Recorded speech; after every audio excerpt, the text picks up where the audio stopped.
mau memberikan penyuluhan tentang diabetes mellitus. Sebelumnya saya mengucapkan terima kasih atas waktu dan kesediaan ibu-ibu semua untuk bersedia hadir di sini. Sebelum memulai penyuluhan diabetes mellitus, pertama kali mau nanya dulu, ada yang kayaknya familiar dengan diabetes mellitus, tapi mau tanya dulu, apa sih diabetes mellitus? Biasanya bilangnya itu kencing manis atau gula darahnya tinggi. Nah, kalau diabetes mellitus itu kalau berdasarkan kesehatan merupakan suatu penyakit gangguan metabolik yang ada di dalam tubuh karena jaringan yang ada di pankreas itu tidak bisa menghasilkan insulin yang cukup untuk tubuh, atau pankreasnya ini dia menghasilkan insulin tapi si tubuh ini tidak bisa menyerap dengan baik insulinnya.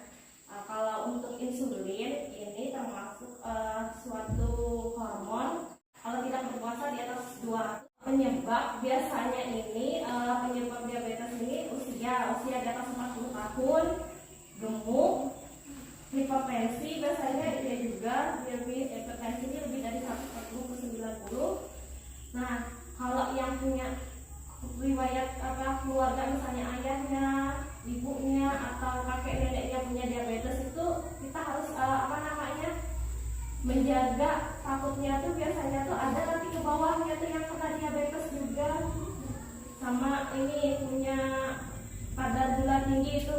Kalau misalnya kok kayaknya sering aku di atas 200, nah jaga-jaga. Komplikasinya tuh biasanya gangguan mata, contohnya katarak, glaukoma. Justru matanya tuh perlu pakai kacamata, jadinya dia pandangnya tuh belum umurnya tapi matanya udah besar. Itu komplikasinya.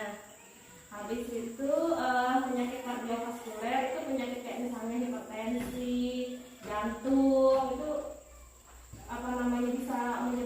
diabetes itu bisa menyebabkan itu penyakit ginjal. Nah, yang terakhir itu luka. Kalau luka itu lambat sembuhnya, itu takutnya nanti diamputasi, dipotong. Kita dari sekarang tuh meskipun tidak punya penyakit diabetes perlu mencegah. Yang pertama, mempertahankan berat badan ideal. Berat badan ideal ini ada cara menghitungnya yang di bagian belakang yang bagian ini. Jadi cara menghitungnya, berapa berat badan kita dibagi tinggi badan. Tinggi badannya ini nanti misalnya tinggi badannya 165, berarti hitung di kalkulator 1,65 karena dihitungnya di meter. 1,65 dikali 1,65, nah berapa berat badan kita tadi? Misalnya 60 dibagi hasil dari 1,65 dikalikan tadi itu. Nah, kalau misalnya kurang dari 18,5 berarti ini berat badannya masih kurang, perlu ditambah lagi banyak makan makanan yang lebih makan makanan. Tapi kalau di 18,5 sampai 22,9 berarti ini berat badan kita normal. Nah, kalau lebih dari 23 hasilnya, nah berarti perlu ini mengurangi berat badan. Kalau misalnya hasilnya lebih dari 23, nanti pada menghitung sendiri ya. Kemudian makan buah-buahan serta sayuran, menghindari cara mencegahnya lagi tadi, menghindari penggunaan tembakau, meskipun tembakau yang rokok atau yang tembakau yang itunya. Kemudian beraktivitas fisik secara rutin minimal 30 menit sehari. Tapi kalau ibu di sini pastinya aktivitas fisik tiap hari itu iya. Kurangi asupan gula ya, meskipun hidup terus tidak mungkin tanpa gula, tapi mulai mengurangi gula, garam, lemak supaya sehat ya. Tidak hanya menghindari diabetes, tapi menghindari juga kayak hipertensi, kolesterol. Adakah lagi yang mau nanya? Jadi gini kan, keluarga saya ada yang diabetes, terus maksudnya diamputasi, terus bilangnya dilarang makan nasi, harus banyak makan cemilan. Itu kenapa dilarang makan nasi? Makasih. Juliana. Oh iya, nama Juliana. Saat diamputasi itu biasanya amputasi itu kan dipotong dipotong. Nah, namanya dipotong itu kan ada namanya apa namanya jaringan yang terbuka.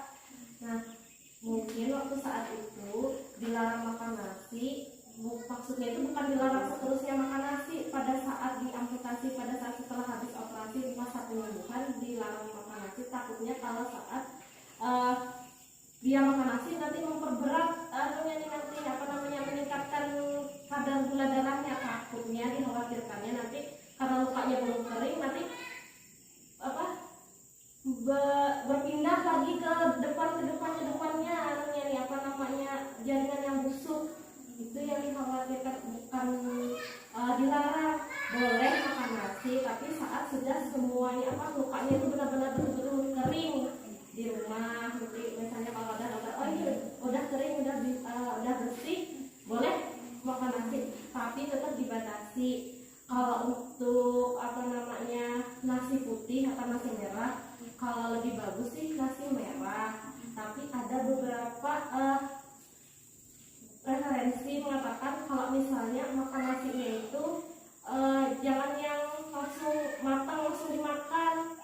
Nunggu dingin 2-3 jam boleh memang makan nasi, tapi ya kalau misalnya suruh milih lebih baik beras merah. Tapi kalaupun susah kan beras merah nyarinya, bisa makan beras nasi putih tapi nunggu dingin. Tapi ya sambil juga sih jangan langsung sambil lebih menyukai makanan kayak umbi-umbian gitu, kayak sagu segala. Bisa belajar untuk menyukai makanan yang tidak disukai.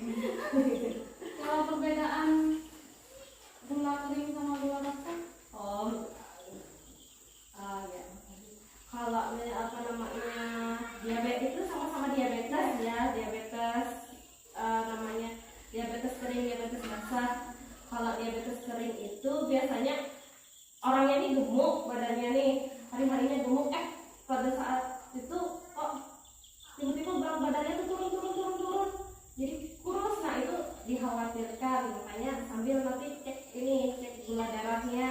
Kalau yang diabetes basah, dia ini kalau misalnya luka dikit aja udah lambat sembuhnya. Beda sama kayak orang kayak biasanya tuh misalnya kena luka dikit atau luka besar aja cepet penyembuhan lukanya. Tapi kalau orang diabetes basah tadi, luka kecil aja dia bisa lama sekali sembuhnya. Itu dia bisa semakin membesar. Ada apa? Kami kan dari keluarga, ibu saya kena diabetes mellitus. Kami sebagai keluarga itu bagaimana? Kalau kasih siapa namanya Pak? Riani. Mas Riani. Kalau untuk apa namanya pencegahan itu kita sebagai diri kita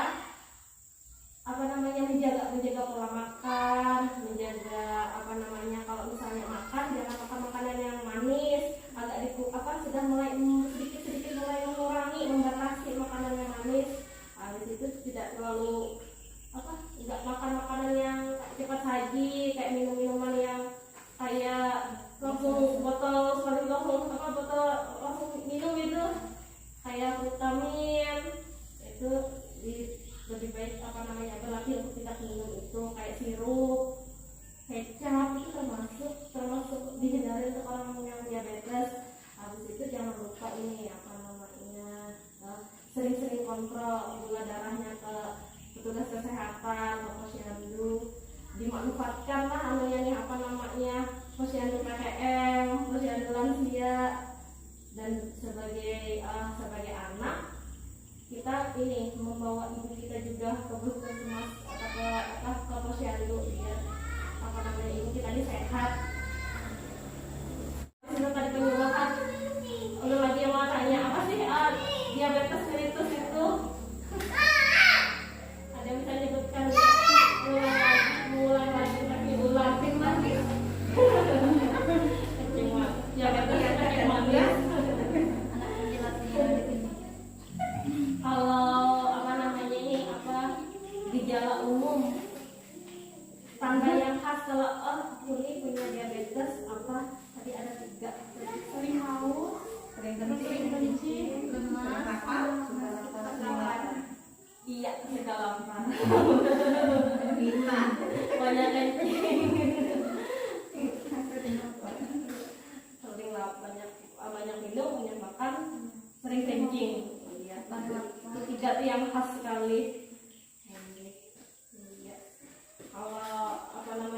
mencegah diabetes sejak dini. Kalau kita supaya tidak terkena diabetes, Jaga kesehatan, jaga pola makan. ya sering kontrol. Intinya itu sering kontrol lah. Kalau tadi kan sama petugas yang ada notifikasi penyuluhan juga dikasih saran lah, mungkin penyuluhan di petugas kesehatan. Ini kalau gitu ulun akhiri penyuluhan ulun hari ini. Terima kasih banyak atas waktunya. Mudah-mudahan ilmunya bermanfaat, bisa disampaikan bisa untuk diri sendiri, keluarga, bahkan untuk ke